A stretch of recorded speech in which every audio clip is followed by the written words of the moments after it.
मला या महानगरपालिकेच्या आयुक्तांना एवढंच या ठिकाणी सांगायचं आहे की आम्ही गोरगरीब समाज आहे, आम्ही अपंग समाज आहे, आम्ही अपंग समाज जगायचा कसा?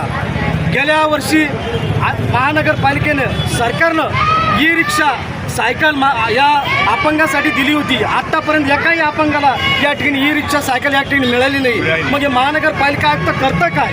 या हिटलरशाही महानगरपालिका ऐकून आपल्या चॅनलच्या माध्यमातून या ठिकाणी ज्या जगाला समोर आणून द्या की महानगरपालिका काय या दोन्ही दरवाजे लावून घेतात, कुलपं लावून घेतात. आम्ही काय माणसं नाही आहेत, आम्ही अपंग आहेत. आम्ही अपंगानं जगायचं कसं? आम्हाला हा मोठा प्रश्न या ठिकाणी निर्माण होतो. म्हणून या औरंगाबाद जिल्ह्यामध्ये आपण या ठिकाणी बघू शकता अनेक भ्रष्टाचार या ठिकाणी झालेले आहेत. अनेक भ्रष्टाचार या ठिकाणी होतात.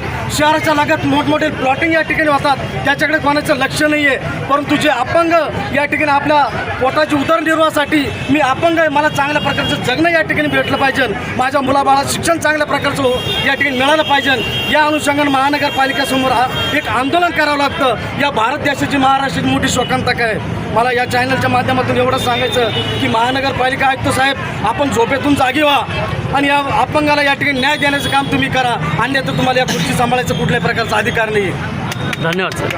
नाही, रस्त्यावर त्याला मारहाण केल्या जाते, बसमध्ये मारहाण केल्या जाते, रिक्षामध्ये मारहाण केल्या जाते. त्याचबरोबर तुमच्याकडे जो 5% निधी उपलब्ध आहे तो तुम्ही गेल्या 8-10 महिन्यापासून वितरित करत नाही. या लोकांनी जगायचं कसं? या लोकांना जगण्याचं साधन हा तुमचा निधी आहे.